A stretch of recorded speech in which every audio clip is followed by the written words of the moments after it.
Once upon A reading with আরেক তারিখের আজকের পর্বে আপনাদেরকে স্বাগত জানাই। আজকে আমরা ফিরে আসছি পুতুল নাচের ইতিকথা উপন্যাসে। মানিক বন্দ্যোপাধ্যায়ের পুতুল নাচের ইতিকথা আজকে আমরা পড়ছি সপ্তম অধ্যায়। বিবাহের পর মতিকে লইয়া কুমুদ চলিয়া গিয়াছে। কোথায়? হনিমুনে। গাওদিয়ার গেঁয়ো মেয়ে মতি, তাকে লইয়া কুমুদ চলিল হনিমুনে। কিছু টাকা দে শশী। পরাণের কাছে এই ব্যাপারটা বড় দুর্বোধ্য ঠেকিয়াছে। কনে বউকে সঙ্গে করিয়া অনির্দিষ্ট ভ্রমণে বাহির হওয়া এ কোন দেশি রীতি? মতিকে লইয়া উঠিতে পারে এমন আত্মীয় স্বজন কুমুদের কেহ নাই, পরাণ তাহা জানিত। সে আশা করিয়াছিল কুমুদ এখন সস্ত্রীক কিছুদিন শশীর বাড়িতে বাস করিবে, তারপর মতির রক্ষণাবেক্ষণের ব্যবস্থা করিয়া সংসার পাতিয়া বসিবে শহরে অথবা গ্রামে। রাতারাতি বোনটাকে লইয়া কোথায় উধাও হইয়া গেল কুমুদ। এ বিবাহে পরাণের আনন্দ হয় নাই, শুধু শশীর মুখ চাহিয়া সে সম্মতি দিয়াছিল। চিরদিন সব ব্যাপারে শশীর উপরেই সে নির্ভর করিয়া আসিয়াছে। হোক সে গরিব গ্রাম্য গৃহস্থ, মতির সে বড় ভাই, কুমুদের গুরুজন। কিন্তু আগাগোড়া কি উদ্ধত অপমানজনক ব্যবহার কুমুদ তাহার সঙ্গে করিয়া গিয়াছে। শশীও এটা লক্ষ্য করিয়াছিল। রাগ তাহার কম হয় নাই। মতিকে যদি কুমুদ বিবাহ করিতে পারে, মতির দাদাকে সম্মান করিতে পারিবে না?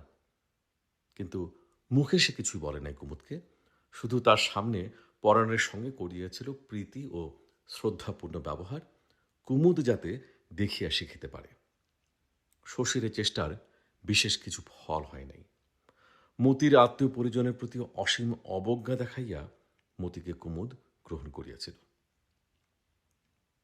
মাঠে পরাণের খেজুর রস জাল হইতেছে। দুপুরে ছাড়া শশীর সময় হয় না বলিয়া পরাণ 1.5 মাইল পথ হাঁটিয়া আসিয়া কাজের ক্ষতি করিয়া শশীর কাছে বসিয়া থাকে।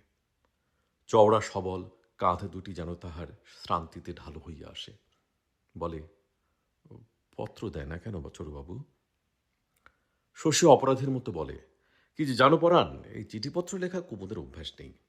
কলেজে পড়বার সময় ওর বাবা হোস্টেলের সুপারিনটেন্ডেন্টকে লিখে ওর খবর নিতেন।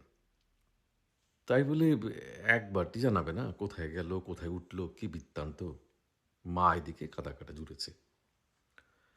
কুমুদকে মনে মনে অভিশাপ দিয়া শশী বলে, আসবে পরাণ, পত্র আসবে। খবর না দেখি পারে? আজ হোক কাল হোক খবর একটা দেবেই। পরাণ কেমন এক প্রকার স্তিমিত বিষণ্ণ দৃষ্টিতে শশীর দিকে চাহিয়া থাকে। নীরবে সে যেন কিসের নালিশ জানায়, মুখ প্রাণীর মতো। শশীর অস্বস্তির সীমা থাকে না। হারু ঘোষের পরিবারের ভালো মন্দের দায়িত্ব শশীকে কেহ দেয় নাই, তবু চিরদিন ওদের মঙ্গল করিতে চাহিয়াছে বলিয়া আপনা হইতে দায়িত্ব যেন তাহার জন্মিয়াছে। কিন্তু কি মঙ্গল সে করিতে পারিয়াছে ওদের?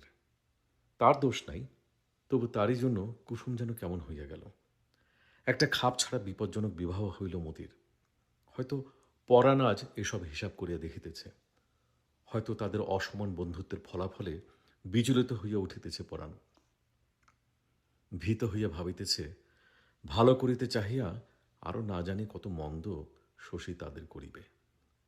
শশী জানে মুখ ফুটিয়া পরাণ কোনো বিষয় তাহাকে দোষী করিবে না। শুধু বিষণ্ণ চিন্তিত মুখে দুর্বোধ্য রহস্য দ্রষ্টা শিশুর মতো তার দিকে চাহিয়া থাকিবে। দীর্ঘদেহ নির্ভরশীল সরল লোকটির জন্য শশীর মন মমতায় ভরিয়া যায়। ভাবে, যেমন করিয়ে হোক মতিকে সুখী করিতে কুমুদকে সে বাধ্য করিবে। মতি বদলাক, মতিকে কুমুদ যেমন খুশি গড়িয়া তুলুক, তার মুখে চোখে উপচানো সুখের সঙ্গে পরাণের পরিচয় ঘটা চাই। শুধু মতির জন্য নয়, নানা দিকে শশীর চিন্তা বাড়িয়াছে। তার মধ্যে বিন্দু সম্বন্ধে চিন্তাটা গুরুতর। দিন দিন বিন্দু যেন কেমন হইয়া যাইতেছে। ভুলিয়া থাকিতে পারিবে বলিয়া প্রকাণ্ড সংসারটা চালানোর ভার শশী মাসি পিসির কবল হইতে ছিনাইয়া বিন্দুর হাতে তুলিয়া দিয়াছিল। বিন্দু জীবনে কখনো সংসার পরিচালনা করে নাই, সে কেন এ ভার বহন করিতে পারিবে? তাছাড়া বিন্দুর ভালোও লাগে নাই। সব ভার সে আবার একে একে মাসি পিসিকে ফিরাইয়া দিয়াছে। কাজ করিতে বিন্দুর আলস্য বোধ হয়। মানুষের সঙ্গ তাহার ভালো লাগে না। কথাবার্তা কারো সঙ্গে সে বেশি বলে না। নিজের মনে চুপচাপ ঘরের কোণে বসিয়া থাকে। বসিয়া বসিয়া ঝিমায়। কতকাল অনবরত রাত জাগিয়া জাগিয়া সে যেন নিদ্রাতুরা হইয়া আছে, এমনইভাবে সর্বদা হাই তোলে, অথচ ঘুমায় সে খুব কম। কিছু সে খাইতে চায় না। দিন দিন শুকাইয়া যাইতেছে। আধমরা মানুষের মতো শিথিল নিস্তেজ ভঙ্গিতে সে দীর্ঘ দিবারাত্রি যাপন করে। শশী ডাক্তার মানুষ। বিন্দুকে নিজের ঘরে ডাকিয়া লইয়া সে জীব দেখে, হার্ট পরীক্ষা করে, শরীরের অবস্থা সম্বন্ধে জেরা করে। তারপর সন্দিগ্ধভাবে মাথা নাড়িয়া বলে, কিছু বুঝতে পারলাম না বাপু। গায়ের ডাক্তার, পেটে তো বিদ্যে নেই তেমন। একটা ওষুধ দিচ্ছি, কদিন খা, তারপর আবার পরীক্ষা করে দেখব। বিন্দু বলে, হুম, ওষুধ আমি খাবো না। শশী বলে, খাবি? মুখ দিয়ে না খাস, গা ফুঁড়ে দেব। বাপের বাড়ি এসে তুই যদি মরে যাস বিন্দু, আমি থাকতে, আমার তাতে কি অপমান হবে বল দেখি? বিন্দু কাঁদিয়া ফেলে। কাঁদিতে কাঁদিতেই বলে, কি করবো দাদা, মনে বল পাই না।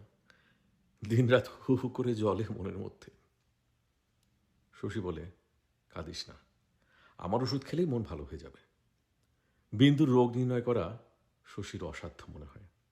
মনের মধ্যে দিনরাত হু হু করিয়া জলে। কার জন্য জলে? কেন?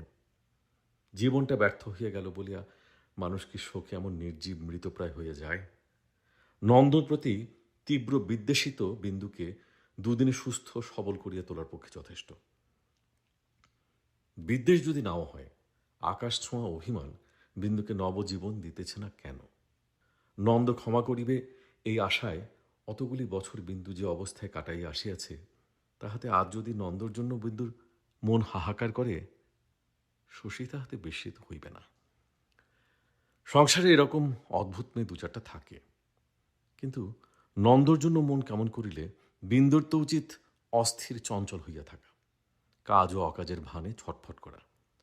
এমন সে অলস ও অবসন্ন হয়ে আসিবে কেন? তৈলহীন প্রদীপের মতো কেন সে নিভিয়া যাইতে থাকিবে?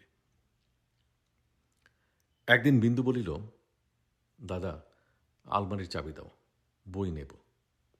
শশী বলিল, বাংলা বই তো বেশি নেই আলমারিতে, বই যদি পড়িস তো আনিয়ে দেব শহর থেকে। আলমারিতে যা আছে তাই তো এখন পড়ি, শহর থেকে যখন আনিয়ে দেবে দিও। শশী চাবির গোছাটা তাহার হাতে দিল। আলমারি খুলিয়া একখানা বই বাহির করিয়া আবার বিন্দু আলমারি বন্ধ করিল বটে, চাবি ফেরত দিল না। বলিল, চাবি আমার কাছে থাক, তুমি তো বেড়াও রোগী দেখে, আর একটা বই বার করতে হলে সারাদিন হয়তো তোমার দেখাই পাবো না। শশী বলল, গোছা শুদ্ধ রেখে কি করবি?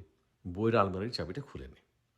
বিন্দু বলিল, থাক না গোছা শুদ্ধই, ইচ্ছে হলে তোমার বাক্স প্যাটরা ঘেটেও তো সময় কাটাতে পারবো দুদণ্ড। বাড়ি ছেড়ে কোথাও তো যাব না আমি, চাবির দরকার হলে আমাকে ডেকো। এমন সহজভাবে সে কথাগুলি বলিল যে শশীর মনে কোনো সন্দেহ আসিল না। হয়তো অন্য মনস্ক ছিল বলিয়াও শশীর মনে পড়িল না ওষুধের আলমারিতে 4-5টা শিশির গায়ে লাল অক্ষরে বিষ লেখা আছে। বিন্দুকে সে যে কতদিন উৎসুক লোভাতুর দৃষ্টিতে ওষুধের আলমারির দিকে চাহিয়া থাকিতে দেখিয়াছে, খেয়াল করিলে তাও হয়তো শশীর মনে পড়িত। সেদিন বিকালে মাইল 5 দূরে একটা গ্রামে শশী রোগী দেখিতে আসিয়াছিল। গ্রামে ফিরিতে রাত প্রায় 9টা হইয়া গেল। বাড়ির সামনে পৌঁছিয়াই অন্দরে একটা গোলমাল শশীর কানে আসিল। বাহিরের ঘরগুলো অন্ধকার, জনপ্রাণী নাই, কেবল সিন্ধু একা অন্ধকারে দাঁড়াইয়া মৃদুস্বরে কাঁদিতেছে। শশী ভীত হয়ে জিজ্ঞাসা করিল, কি হয়েছে রে সিন্ধু? সিন্ধু কাঁদিতে কাঁদিতে বলিল, মেজদিতে মরে যাচ্ছে দাদা। ভিতরে যাইতে শশীর পা উঠিতেছিল না। বিন্দু মরিয়া যেতেছে? কেন মরিয়া যেতেছে? সিন্ধু গুছাইয়া তাকে কিছু বলিতে পারিল না। তবু ব্যাপারটা অনুমান করিতে শশীর দেরি হইল না। সন্ধ্যার সময় কি যেন বিন্দু খাইয়াছিল, তাই এখন মরিয়া যেতেছে। শশীর বুকের ভেতরটা হিম হইয়া গেল। ডাক্তার মানুষ সে, এরকম খবর পাইয়া জড় ভরতের মতো এখানে দাঁড়াইয়া থাকা উচিত নয়, এসব শশী বুঝিতে পারিতেছিল। তবু খানিকক্ষণ সে নড়িতে পারিল না। বিন্দু বিষ খাইয়াছে, মরিতে চাই বিন্দু। পলকের জন্য শশীর যেন মনে হয় বিন্দুর এই ইচ্ছা সফল হইতে দিলে মন্দ হয় না। আলমারিতে কি বিষ ছিল শশী জানে। সন্ধ্যার সময় বিন্দু যদি তাহা খাইয়া থাকে, ওকে সে বাঁচাইতে পারিবে। কিন্তু কি হইবে বাঁচাইয়া? বিন্দু ছেলে মানুষ নয়, জীবন সম্বন্ধে দুষ্প্রাপ্য অভিজ্ঞতা তাহার। ভাবিয়া চিন্তিয়া দুঃখের হাত এড়াইবার চরম পন্থায় সে যদি অবলম্বন করা ঠিক করিয়া থাকে, বাধা দেওয়া কি উচিত হইবে? কপালের ঘাম মুছিয়া বাহিরের বিস্তৃত অঙ্গন পার হইয়া কুন্দর ঘরের পাশ দিয়া শশী অন্দরের অঙ্গনে আসিয়া দাঁড়াইল। বিন্দু উঠানেই পড়িয়া আছে, নিজের বমির মধ্যে, বিশ্বস্ত বসনে। বাড়ির সকলে এবং পাড়ার অনেকে চারিদিকে ভিড় করিয়া দাঁড়াইয়া আছে। শশীকে দেখে সকলে কলরব করে উঠিল। মুখরা কুন্দ সকলের কণ্ঠ ছাপাইয়া বলিল, ও শশী দাদা, কি কাণ্ড করেছে বিন্দু দিদি, দেখুন। মদের তীব্র গন্ধ শশীর নাকে লাগিতেছিল। সে বিহ্বলের মতো জিজ্ঞাসা করিল, কি হয়েছে রে কুন্দ? কুন্দ বলিল, বিকেল থেকে যা কাণ্ড বিন্দু দিতে আরম্ভ করেছিল যদি দেখতে শশী দাদা। এই হাসে, এই কাঁদে, এখনই আবার গান ধরে দেয়। ভয়তো আমাদের হাত পা সেদিয়ে গেল পেটের মধ্যে। কি করেছে জানেন? আপনার ওষুধের আলমারি খুলে। আর কিছু শুনিবার দরকার ছিল না। শশী বিন্দুর কাছে গিয়ে বসিল।